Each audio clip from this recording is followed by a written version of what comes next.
غزل ماښام.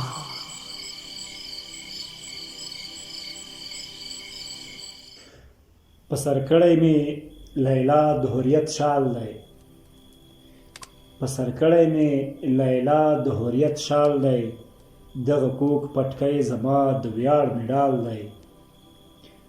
د شملې غرور مې هسک لکه پامیر دی، د شملې غرور مې هسک لکه پامیر دی، پرزولی مې د وخت هر یو دجال دی.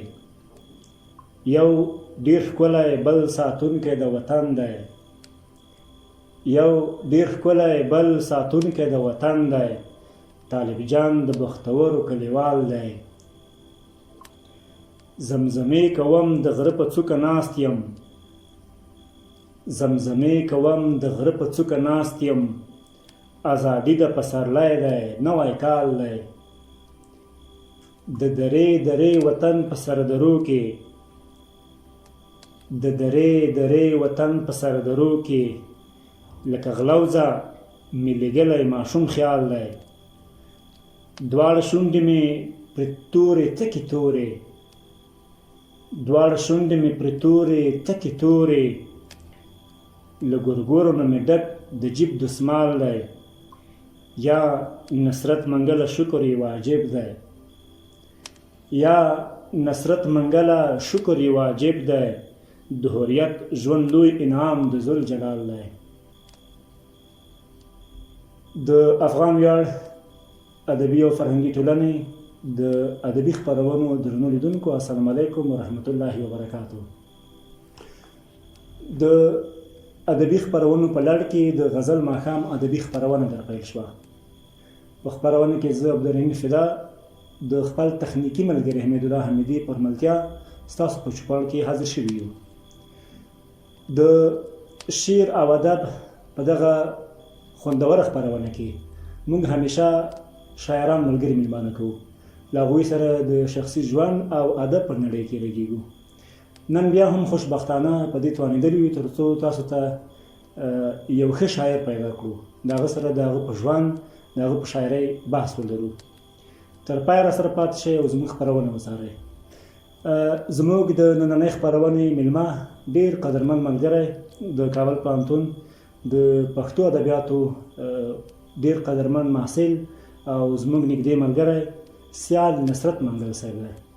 له سیال نصرت منګل صاحب سره به د هغه په شخصي ژوند او شاعرۍ باندې غږیږو. لومړی کې به له منګل صاحب ډېره مننه وکړو چې تر دې ځایه راغی او موږ سره خپرونه کې برخه واخیسته. سیال صاحب ډېره مننه، کور ودان. قربان اوسم، ژوندی اوسې، خوښ یم چې له تاسو سره ګډون کوو، سرلوړي اوسئ. ډېره مننه. سیال صاحب ځای ځای به پوښتنې کوو او ځای ځای به شعرونه ماورو. منګل صاحب څه سببونه یا څه لامل و چې شاعر شوې؟ فدا صاحب دغه پوښتنه خو ډېره مطرح کېږي، د شاعرانو ورونه خو ډېره کېږي، له ما نه بار بار شوې ده. که لنډې درته خلاصه کړم چې ټول نه مې منو، هغه چې ستاسو په ذهن کې ګرځي هغه ټوله وه، یعنې درد و، مینه وه، ذوق و، همدغه پوښتنه به مې انشاءالله. ډېر ښه. او دا واقعیت دی، بې درده بې ذوقه د مینې شاعري ناممکنه ده، او دا په شعر پورې تړلي مسایل دي، واقعیت دی. او ځکه داسې ده، یعنې که زه درته ووایم مینه د هر څه لپاره ضروري، که د ذوق سره مینه وتړو، دا هم چې ما د شاعرۍ سره مینه لرله او ذوق مې هم همدا و چې شاعري مې ذوق وه، او که نوره مینه فرض کړئ نوره مینه پکې وه، یعنې درې اړخونه ټوله معلومولي د شاعر سوی یم. ډېر ښه، ډېر ښه. او د ښې شاعرۍ معیارونه څه دي؟ موږ که یو چا ته ښه شاعر وایو، د هغه شاعر د شعرونو معیارونه باید کوم معیارونه پوره کړي وي چې موږ یو ښه شعر وبولو یا یو ښه شاعر وبولو؟ یو خو په عموما کې ښه شاعر ده، عموما خو د شعر لپاره خپل هغه اصلي توکي موجود دي چې تخیل دی، تفکر دی، عاطفه ده، وزن دی، دغه باید ولري. د دې باوجود ښه شعر هغه دی چې دغه اړخونه یې قوي وي، یعنې هر شعر کې به کې وي، خو چې څومره قوي ښه شعر ده، دغه اړخونه یې تر څو له نورو زیات قوي نو تر نورو ښه شعر ده. او بل زما په اند له نوښت ډک شعر ښه شعر ده. هر هغه شعر چې نوښت ولري ښه شعر ده. بل دغه چې مړ نه شي، پر حالاتو پسې تړلی نه وي، یوازې او یوازې په یو وخت او په یو زمانه پورې تړلی نه وي او ژوند ولري، هغه ښه شعر ده. لکه په غزل کې دا د نوښت موضوع یاده کړه.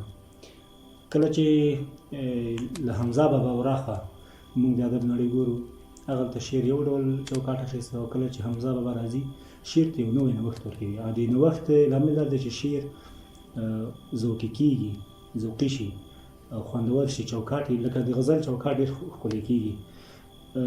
مونږ یو نمونه ولیدله. له هغې وروسته په غزل کې کوم نوښت ستاسو پام راغلی دی؟ یعنې دا چې ټولنه په تحول کې ده، نثر به په تحول کې، ژبه په تحول کې او شعر به هم په تحول کې. موږ به ونه وایو چې له هغې وروسته د شعر تحول نه یې کړی، له هغې وروسته به هم تحول کړی. حمزه بابا خپل رنګ ورکړی و غزل ته، کروان خپل رنګ ورکړی دی، کروان صاحب هغه هم غزل ته خوږه وربښلې دي. په اوسني وخت کې د غزل ډېر خوږ ده. یعنې وخت په وخت به شعر پرمختګ هم کوي، اړخونه به هم اړوي او نوښت به هم پیدا کوي. د خپلې زمانې سره به هم یو څه اړخ لګوي. ځکه پخوا شعرونه په یو نه وو، اوس بل نه ولي. پخوا به یې که ښکلا تشبیه کوله، اکثره به یې د ډیوې سره تشبیه کوله. هغه وخت کې ډیوه وه، لیکن اوس ډیوه څوک نه کوي، اوس چراغ کوي. هلته د ښکلا معیار ډیوه وه. ډیوه نه، که د ښکلا معیار نه وه، زه تشبیه درته ښیم. یعنې که چا ښکلا تشبیه کوله ممکن د ډیوې سره تشبیه کړي، ځکه هغه وخت کې ډیوه د رڼا کولو وسیله وه. لیکن اوس چراغ دی. اوس ممکن یو څوک ښکلا له چراغ سره تشبیه کړي. پخوا به زلفې ځینې وختونو کې د مارانو سره تشبیه کېدلې، ځینې وختونو کې اوس زلفې د وریښمو سره تشبیه کېږي. یعنې د وخت سره چې څومره ټولنه بدلېږي، شعر هم ورسره بدلېدلی شي. بالکل واقعیت دا چې لیدونکي هم ستړي نه شي او ځای شعري ماغو پیرزویونه راباندې وکړه، که شعر راباندې اوري که نظم راباندې اوري. شعر به درته ووایم، خپله ماته دغه په کوم عمر کې د غټې خبرې خوند هم نه راکوي چې دا غټې خبرې پکې وکړم. نه نه نه مهرباني ما یې باک نسته هغو بورو ورو یوړمه د سیند غاړې پاڼو ړنګ شم او ویوړم. ډېر ما یې باک نسته هغو بورو ورو یوړمه د سیند غاړې پاڼو ړنګ شم او ویوړمه. په سر مې غنې ماتېدې سړه غرمه وهلم، په سر مې غنې ماتېدې سړه غرمه وهلم.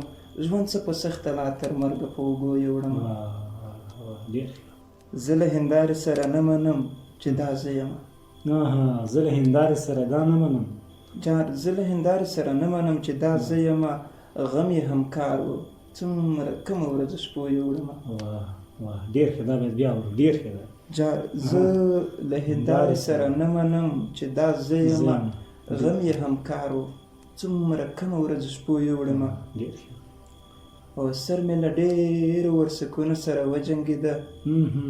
سر مې له ډېرو ورسکونو سره وجنګېده. د زندګۍ سیلاب په ډېرو کږلېچو یوړم. نصرت منګل خپل صداقت او خپل باور وخوړم. نصرت منګل خپل صداقت او خپل باور وخوړم چې نازېدم پرې د ښامار خولې ته هغو یوړم. ډېر ښه، دا باید بیا ورواله. نصرت منګل خپل صداقت او خپل باور وخوړم چې نازېدم پرې د ښامار خولې ته هغو یوړم. ډېر ښه وواله ماشاءالله. بل په غزل کې ماشاءالله دغه دی لهجوي توري کلمې استعمال شوې وي. دا هم د غزل په ښکلا کې ډېر رول لوبوي او د لهجوي ژبې د استعمال لپاره، د کارولو لپاره پوره فرصت برابروي. ډېر ښه. نو را به شو د یو بلې پوښتنې په توګه به دا ووایو چې په اوسني وخت کې ادبیات کوم ډول ته روان بولئ؟ موږ ادبیات وینو، ستاسو پام ښه والی ډېر موندلی دی که نه بدوالي ډول ته روان دی؟ دا خو داسې یوه پوښتنه ده چې یو ساعت به خبرې پکې کوم اړخ ښه لري کوم بد. خو دا چې په هر څه کې خلک ستا خو پیل حال ښه بولم ښه اړخ ته روان دي. ځکه هر څومره چې ټولنه پرمختګ کوي، ټکنالوژي پرمختګ کړی ده او علم پرمختګ کړی ده، ژبه پرمختګ کوي، هر علم پرمختګ کوي، ادبیات هم پرمختګ کوي، ښه لور ته روان دي، پرمختګ یې کړی ده. ځکه پخوا به په د ګوتو په شمېر یو کتاب، یو مثلا د لنډو کیسو کتاب یا ناولونه ډېر کم شمېر پیدا کېده. اوس الحمدلله په سلګونو او په زرګونو پښتو ژبه کې لیکل شوي دي، لیکل کېږي، ژباړې کېږي. او که ایخوا واوړو پخوا به داسې کېدل چې پښتو ژبه به د نورو ژبو تر تاثیر لاندې، یعنې د نورو ژبو په ګرامر کې به مطالعه کېده، د ژبې برخې ته لاړه وه. اوس الحمدلله پښتو ژبه په خپله ژبه په خپل ځان کې مطالعه کېږي، نو پرمختګ یې کړی دی، ښه اړخ ته روان دی انشاءالله. او ځوانان په ښه عمر خپل وخت په ښه شاعران ډېر ښه خلک شته، ښه کار ورته کوي. ډېر ښه. او د دې هغه په برخه کې د دې کتاب لوستنې په برخه کې موږ په ادبیاتو کې لوی سټې لرو، لوی علمي خلک لرو. له هغې وروسته کله چې ټولنیزې رسنۍ عامې شوي دي، د هر چا لاس ته ټولنیزې رسنۍ لوېدلې دي، ستاسو په اند په شعرونو یې ښه تاثیر وغورځولی که بد عواقب یې لرلي دي؟ زه خو یوه خبره درته وکړم، یعنې ممکن د ټولنپوهنې نظر ده، که د څه شي نظر ده، چې هر نوی جدیدونکی شی مثبت او منفي اړخ لري. ټولنیزې رسنۍ په هره برخه، صرف ادبیاتو نه، د ژوند په هره برخه هم منفي او هم مثبت تاثیر کوي. خو موږ باید مثبت هم په نظر کې نیسو، منفي هم. ډېری خلک دا فکر کوي چې که د کتاب مخه یې ډب کړله، ټولنیزو رسنیو د کتاب لوستنې مخه یې ډب کړله، نو که اوس داسې وکړو چې موږ بیخي غزل نشر نه کړو، دغه د ټولنیزو رسنیو د سوشل میډیا دور دی، باید غزل نشر شي، شعر نشر شي، یعنې خپله پنځونه باید نشر شي، دا هم ضرور ده. نو که نشر کېږي دا په دې معنا چې د ښه مثبت پوینټ یې دی د ټولنیزو رسنیو. په بل اړخ که ووایم د ټولنیزو رسنیو یو څه دغه شاعري پیکه او بېخونده هم کړه، یعنې ساده به ووایم د یو څو لایکونو، د یو څو کمنټونو لپاره، یا د یوې ویډیو په خاطر، یا د یو واو په خاطر ډېرو ښو شاعرانو خپله شاعري بدرنګه کړه، خپله شاعري یې پیکه کړه، خپله شاعري یې کمتره کړه، خپله شاعري یې د طنز په نوم ډېره ټیټه کړه. ځکه په سوشل میډیا خاص فیسبوک کې ډېره ساده شاعري، ځکه هغلته ډېره کم درک والا خلک موجود دي، هغه شاعري یو خلک غواړي. نو کره شاعري، ښه شاعري دومره ما څومره فکر کړی دی په سوشل میډیا کې نه چلېږي. نو دواړه اړخونه لري. اوس د سوشل میډیا دور ده، که دا ووایو چې نه دې کېږي، دا هم نه کېږي، باید نشرات هم وشي. دغه یې دور ده، که یو څوک غزل لیکي، پخوا به کې یو کتاب ولیکي، یو کتاب چا ته رسېده، د ننګرهار کتاب په پکتیا ته رسېده، نه به رسېده، کله به رسېده، کله به نه رسېده. که پکتیا کې یو چا غزل ولیکي، هغه به ننګرهار ته یا پېښور ته نه رسېده. اوس که یو څوک په پېښور کې غزل ولیکي، په ورځ کندهار ته رسېږي، د کندهار غزل پکتیا ته رسېږي. یعنې ټول سره تړلي دي، ښېګړه هم لري او دواړه اړخونه لري. که نه بلکل واقعیت ده. د دې غزل په برخه کې یا د شعر په برخه کې دا چې تړاو دی د شعر سره ډېر پخوانی ده، نو اوس تقریبا کال کېږي یو نیم کال ته د دغه برخې یو مسلکي محصل یې، د کتاب د چاپ لپاره تابع لري یا نه لري؟ یو څوک چې شعر لیکي خامخا باید دا اراده وي چې بیا په کتاب کې چاپ کړي، لیکن د وخت خبره بیا جلا ده. تابع لرم خو بیړه نه لرم. آفرین، ډېر.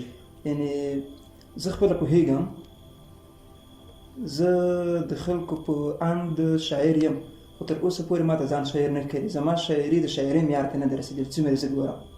یعنې زه به شاعر کېدونکی یم، زما په اند د خلکو په اند شاعر یم، خو زما په خپل اند زه شاعر کېدونکی یم، یو وخت به انشاءالله شاعر یم.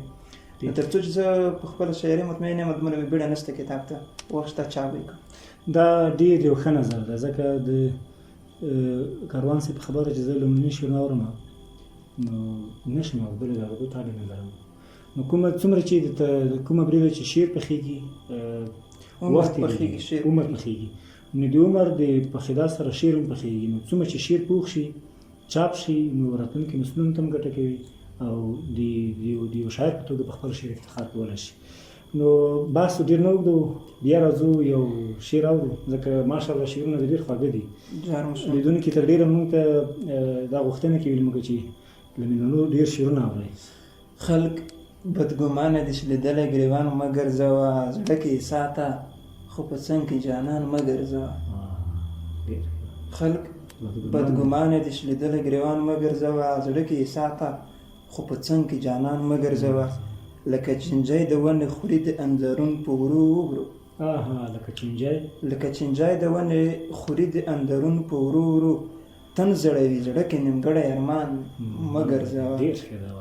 او دلته زما د ارمانونو جنازې پرتې دي آها. وخته که کېږي ما په دغه مکان مه ګرځوه ډېر دلته آها. زما د ارمانونو جنازې پرتې دي وخته که کېږي ما په دغه مکان مه ګرځوه څاروانه ټول یو ځای راټول کړه او دمه یې کړه لږ نور سرګردانه دغه ستړی کاروان مه ګرځوه ډېر ښه دا باید بیا ورو جار څاروانه ټول یو ځای راټول کړه او دمه یې کړه لږ نور سرګردانه دغه ستړی کاروان مه ګرځوه ډېر ښه ده ما خپل خړ پړ کلي ته بوځه زما خوار قسمته ما خپل خړ پړ کلي ته بوځه زما خوار قسمته ډېر مې د ښار په سړکونو حیران مه ګرځوه مه ګرځوه ډېر ښه ده والله ما خپل خړ پړ کلي ته بوځه زما خوار قسمته ډېر مې د ښار په سړکونو حیران مه ګرځوه او بد پسې مه وایه یاران که دلالان وختل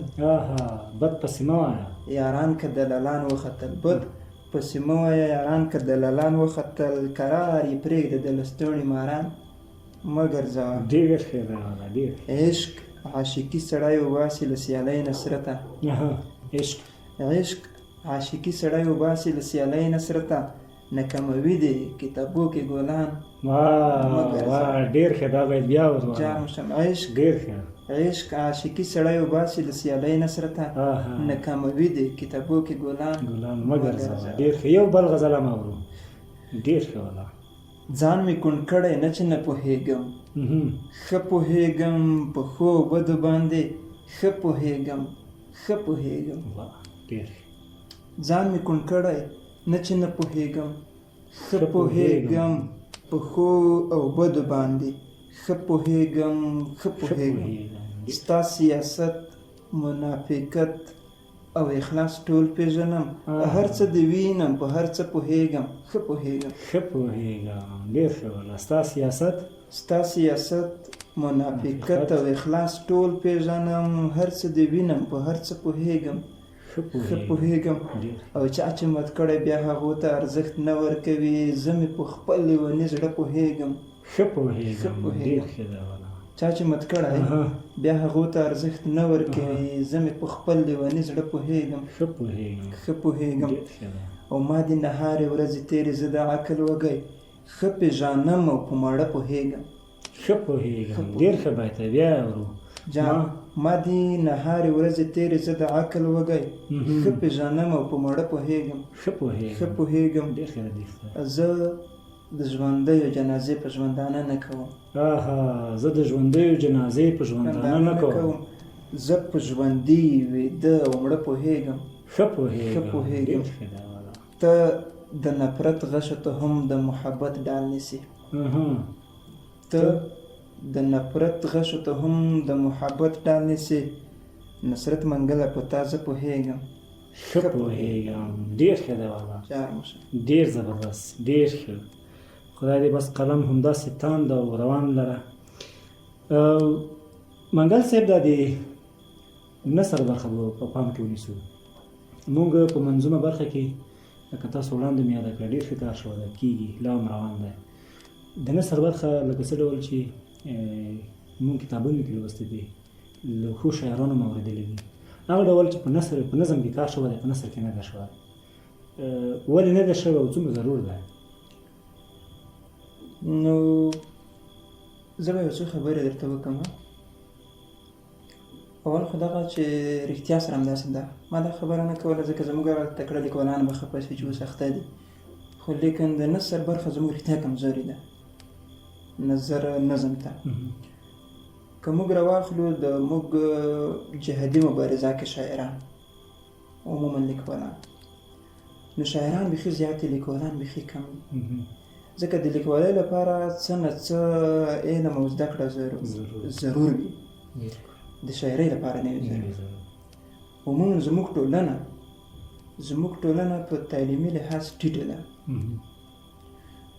نو د دغه نه معلومیږي چې شاعران به زیات پکې وي لیکوالان به کم پکې او که خاص کر د جهادي مبارزې ملګري راواخلو شاعران دي خو په خپله د شعرپوهان نه دي ادیبان نه دي لیکوالان خو سر ته پرېږده کم ملګري به لیکوالان هم هغه څوک چې بیا په عموم کې پښتو کې راواخلو ځینې چې ادبیات یې لوستلي هغوی خو بیا په داسې وو چې په فکري لحاظ هم یو څه خطه سوي غوندې وو او ځینې بیا دومره اندازه کار نه دی کړی چې څومره ضرور ده. خو ما چې کومه خبره وکړه هغه لنډه خبره ده چې زموږ ټولنه یو څه اندازه په علمي لحاظ موږ ته معلومه ده چې شاته ده، نو د نثر لپاره علم ضرور ده، خو کار نه ده سوی. باید د کم علم کې بیا هم باید شوی وای، ډېر کار باید وشي، نور هم باید وشي، کار ضرور ده په نثر کې هم انشاءالله کوي به.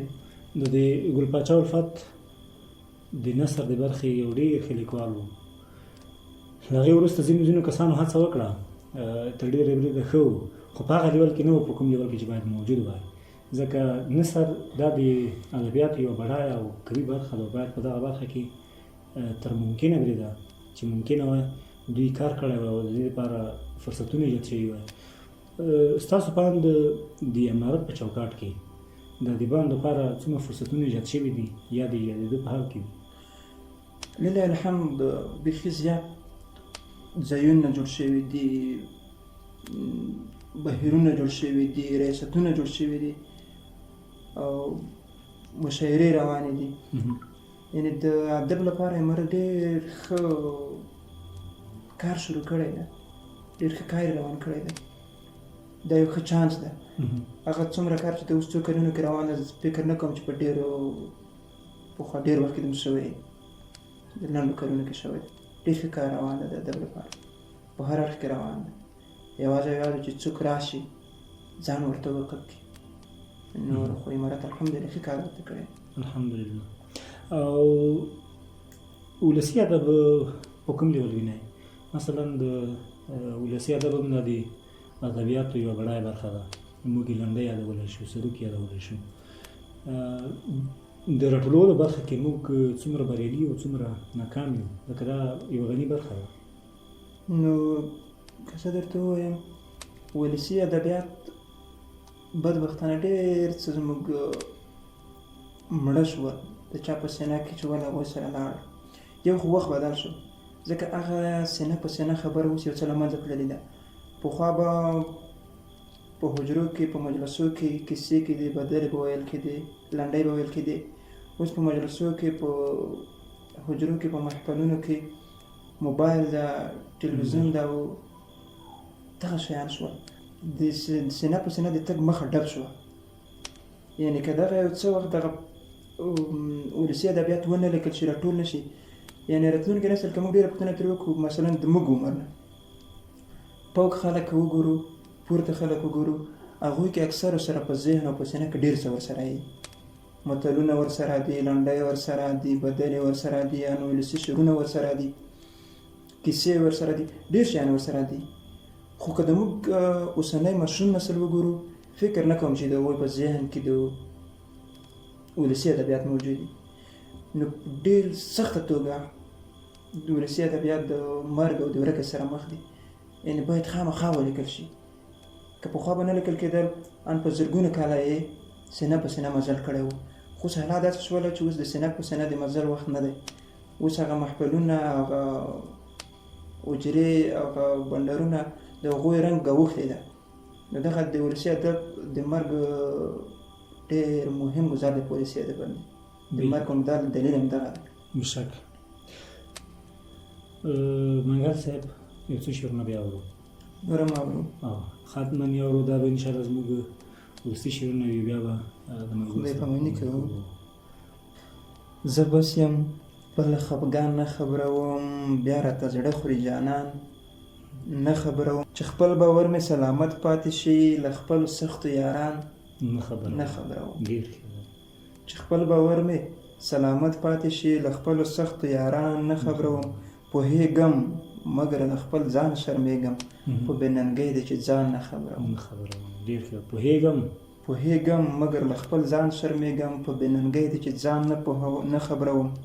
پرېږده چې 2 ورځې مسکاوې وکړي له خزانونو ګلان نه خبروم.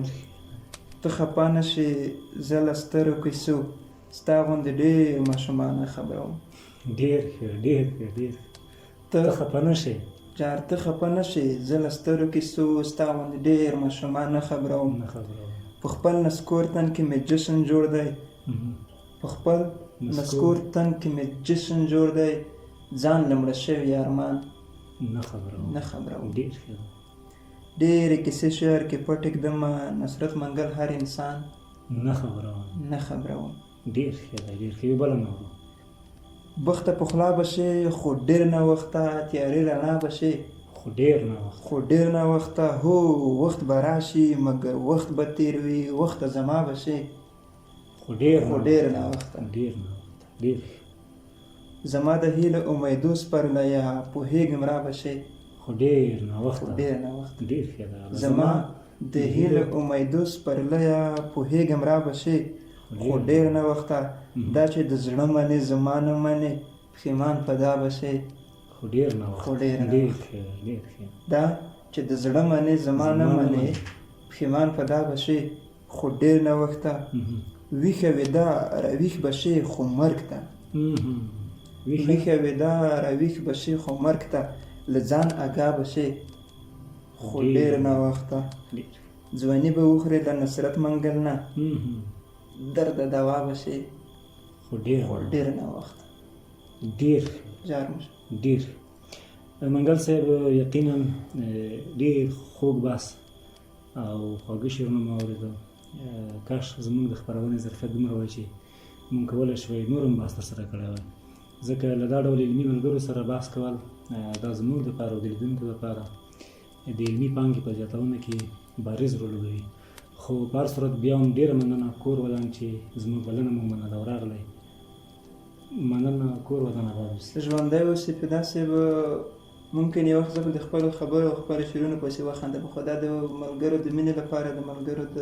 ذوق او د دوی د ذوق د خړوبولو لپاره موږ د منډه او ترړه کوو یعنې کومې خبرې زه کوم شعرونه زه وایم کېدای شي تېروتنې پکې بیا هم د ټولو ملګرو نه بښنه غواړم او ټولو ملګرو ته مینه وړاندې کوم له دوی نه هم غوښتنه کوم چې یو بل سره مینه وکړئ 2 ورځې ژوند تېرېږي په مینه یې تېر کړئ په محبت یې تېر کړئ نه په نفرتونه د ژوندی لاره ډېره مننه الله دې عزتمن او قدرمنده ده د افغان ویاړ څېړنیز او فرهنګي بنسټ د ادبي خپرونو په لړ کې د غزل ماښام ادبي خپرونې درنو لیدونکو دا د غزل ماښام ادبي خپرونه چې د ډېر قدرمن ملګري سیال نصرت منګل صاحب سره مو چمتو کړې وه تر یوې بلې داسې خپرونې چې موږ حاضرېږو ما عبدالرحیم فدا او حمید الله حمیدي ته اجازه راکړې د دوی له پامه